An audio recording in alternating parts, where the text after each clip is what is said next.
আসসালামু আলাইকুম রহমতুল্লাহ। এমটি জামান রচিত easy plus hand note and বিশ্বমানের বইয়ের পক্ষ থেকে আপনাদের স্বাগত। আজকে লাইভ ক্লাসে আলোচ্য বিষয় স্ট্র্যাটেজি ম্যানেজমেন্ট অ্যাকাউন্টিং ৪র্থ অধ্যায়ের ৩য় ক্লাস। আজকের ক্লাসে আমরা এ অধ্যায়ের ১ নম্বর ফরম্যাটের গাণিতিক প্রবলেম ৮ থেকে ১১ পর্যন্ত সমাধান করব। চলুন প্রথমে আমরা ৮ নম্বর প্রবলেমটি দেখে আসি আমাদের বইয়ের। প্রবলেম নম্বর 8, অঙ্কটি বলা হচ্ছে you are given the following information: investment ১২ লক্ষ টাকা, ROI return on investment 20%, selling price per unit 50 টাকা, ভেরিয়েবল কস্ট পার ইউনিট 30 টাকা, টোটাল ফিক্সড কস্ট 9 লক্ষ টাকা। এটা ছিল আমাদের ইনফরমেশন। রিকোয়ারমেন্ট দেওয়া হয়েছে এখানে 4টি। 1 নম্বর রিকোয়ারমেন্ট টার্গেট সেল ইউনিট, 2 নম্বর requirement total target sale value, 3 নম্বর requirement target cost per unit এবং 4 নম্বর requirement target profit per unit. এই ধরনের রিকোয়ারমেন্টগুলো আমরা ইতিপূর্বে আগের অঙ্ক শিখেছি। তো আসলে প্রথমে 1 নম্বর requirement calculation of target sale unit. সূত্র হলো fixed cost plus target profit divide by sale price minus variable cost. মানগুলো পরিচে দেওয়া আছে, হেয়ারে আমরা এগুলো লিখে নিই। প্রথম ফিক্সড কস্ট 9 লক্ষ টাকা, ভেরিয়েবল কস্ট 30 টাকা, সেলিং প্রাইস 50 টাকা, টার্গেট প্রফিট ইনভেস্টমেন্ট 12 লক্ষ টাকার উপরে রিটার্ন অন ইনভেস্টমেন্ট ROI 20%, গুণ করলাম এতে আসে 2,40,000 টাকা। তাহলে হেয়ার থেকে মানগুলো নিয়ে আমরা সূত্রে পোস্টিং দিলাম 9 লক্ষ প্লাস 2,40,000, এতে আসে 11,40,000 টাকা। নিচে 50 টাকা মাইনাস 30 টাকা বাদ দিলে হয় 20 টাকা। কন্ট্রিবিউশন পার ইউনিট 20 টাকা। 11,40,000কে 20 দ্বারা ভাগ করলে 57,000 ইউনিট, এটা হলো টার্গেট সেল। আর 57,000 ইউনিট বিক্রি করলে আমাদের টার্গেট প্রফিট হবে 2,40,000 টাকা। আশা করি এটা বুঝতে পারছেন। এবার 2 নম্বর রিকোয়ারমেন্টে আসুন, total target sale value. Target sale 57,000 unit, প্রতি ইউনিট বিক্রি হয় 50 টাকা দরে। তাহলে sales unit into selling price per unit 50 টাকা, 57,000 গুণন 50 টাকা, এতে আসে 28,50,000 টাকা টার্গেট সেল ভ্যালু। সি নম্বরে টার্গেট কস্ট পার ইউনিট। সূত্র হবে টার্গেট কস্টকে টার্গেট সেল ইউনিট দ্বারা ভাগ করতে হবে। টার্গেট সেল ইউনিট 57,000 আমরা 1 নম্বর রিকোয়ারমেন্টে পেয়েছি, কিন্তু টার্গেট কস্ট এটা পাবো কোথায়? টার্গেট কস্টের আমরা বের করে নিব। হেয়ারে দেখুন, টোটাল সেল থেকে টার্গেট প্রফিট বাদ দিতে হবে, তাহলে টার্গেট কস্ট পাওয়া যাবে। 2 নম্বর রিকোয়ারমেন্টে আমরা টার্গেট সেল পেয়েছিলাম 28,50,000, এখান থেকে টার্গেট প্রফিট 1 নম্বর রিকোয়ারমেন্টের হেয়ার থেকে নিয়ে 2,40,000 টাকা মাইনাস করলাম, এতে আমাদের টার্গেট কস্ট বের হলো 26,10,000। 26,10,000কে 57,000 ইউনিট দ্বারা ভাগ করলে পার ইউনিট কস্ট 45 টাকা 79 পয়সা। এটাই অ্যান্সার। সি নম্বর শেষ। এবার D number, target profit per unit. Target profit 2,40,000 টাকা 1 নম্বর রিকোয়ারমেন্টে হেয়ারে আছে, আর টার্গেট সেল 57,000, এটাতে ভাগ করলে আমাদের উত্তর চলে আসবে। এখন অ্যান্সার আমরা সূত্রটা দেখি। Target profit 2,40,000 divided by target sale unit 57,000, ভাগ করলে আসে 4 টাকা 21 পয়সা, অর্থাৎ প্রতি ইউনিটে প্রফিট আছে 4 টাকা 21 পয়সা। তো আমাদের 8 নম্বর অঙ্ক কমপ্লিট। এটা আপনারা এখন খাতায় কমপ্লিট করে তারপরে 9 নম্বর শুরু করবেন।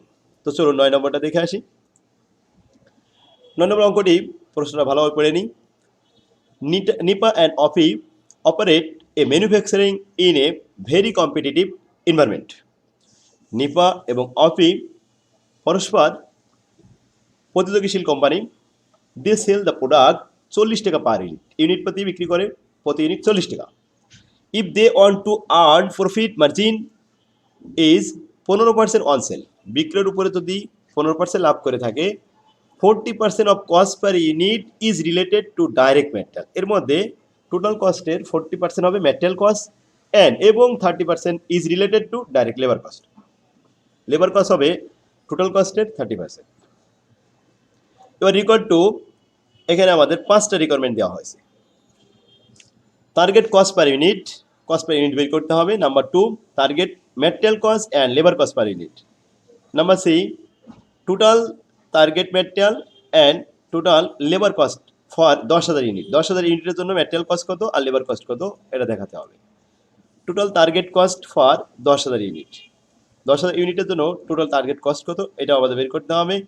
এরপরে এই number total target profit and per unit profit for 10,000 unit. 10,000 ইউনিটে টোটাল প্রফিট কত আর ইউনিট প্রতি ব্যয় কত এটা দেখাতে হবে, ইউনিট প্রতি প্রফিট কত। আসুন 1 নম্বর থেকে শুরু করি। টার্গেট কস্ট পার ইউনিট আমরা প্রথমে 1 নম্বর রিকোয়ারমেন্ট লিখলাম, টার্গেট সেলিং প্রাইস থেকে টার্গেট প্রফিটটা বাদ দেবো। সেলিং প্রাইস প্রসেসে দেওয়া ছিল 40 টাকা, আর সেলের উপরে 15% বলছে, তাই সেলের উপরে 15% গুণ করে প্রফিট বের করলাম 6 টাকা। এই 6 টাকা মাইনাস করে দিলাম, দিলে 34 টাকা থাকলো টার্গেট কস্ট পার ইউনিট। 2 নম্বর বলছে target material and target labour cost per unit. এখানে বলা আছে টোটাল টার্গেট কস্টের মধ্যে 40% ম্যাটেরিয়াল কস্ট আর এখানে 30% labour cost. 2 number calculation of target material cost per unit and labour cost per unit.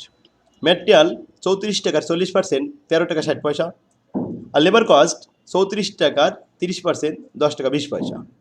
ব্যাস 2 নম্বর requirement শেষ। 3 নম্বর বলছে total target material cost and total labour cost for 10,000 unit. 10,000 unit উৎপাদন করলে total material cost কত হবে।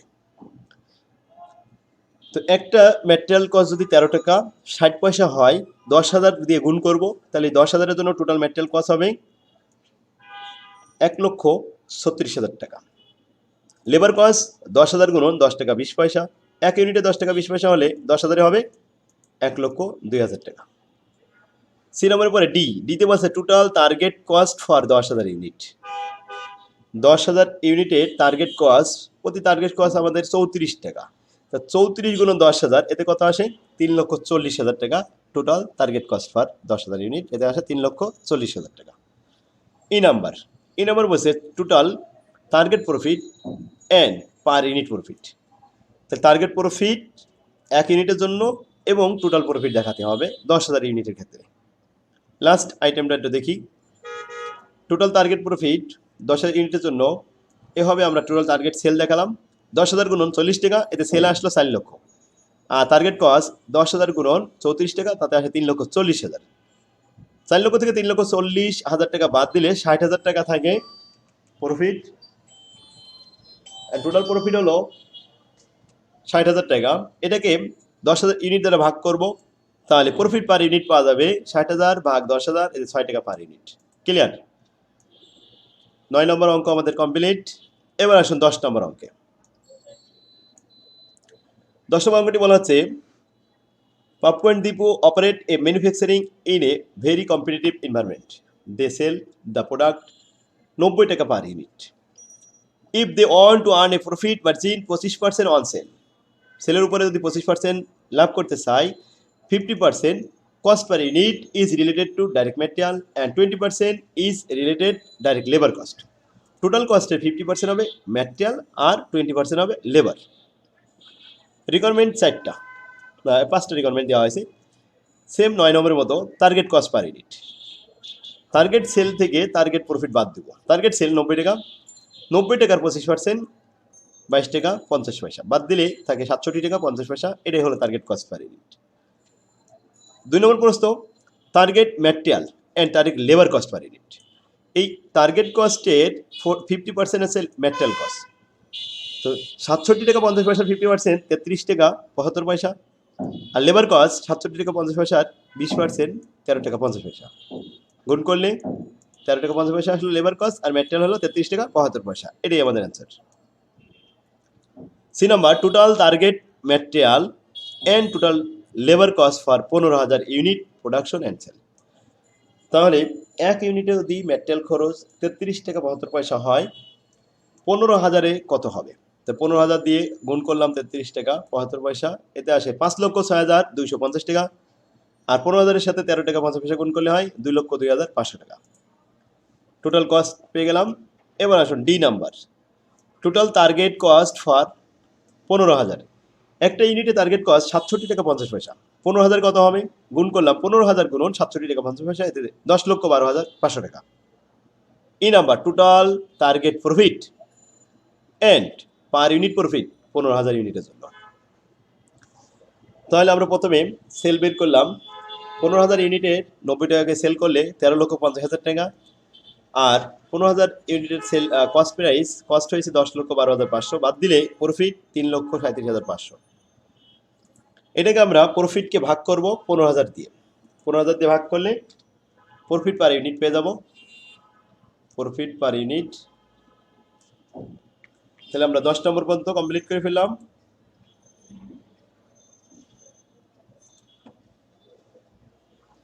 3,37,500 এরপর ভাগ করতে হবে 15,000 ইউনিট দিয়ে।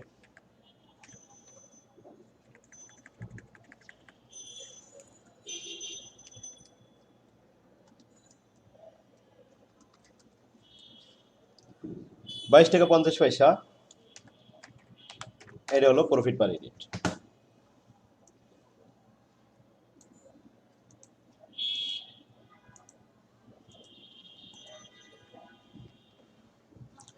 তো আজকের ক্লাসে আমরা 10 পর্যন্ত অঙ্ক করলাম। আগামী ক্লাসে 11 থেকে আমরা বাকি অঙ্কগুলো করব। তো আজকের ক্লাস এখানেই শেষ হবো। আল্লাহ হাফেজ। আসসালামু আলাইকুম রহমতুল্লাহ।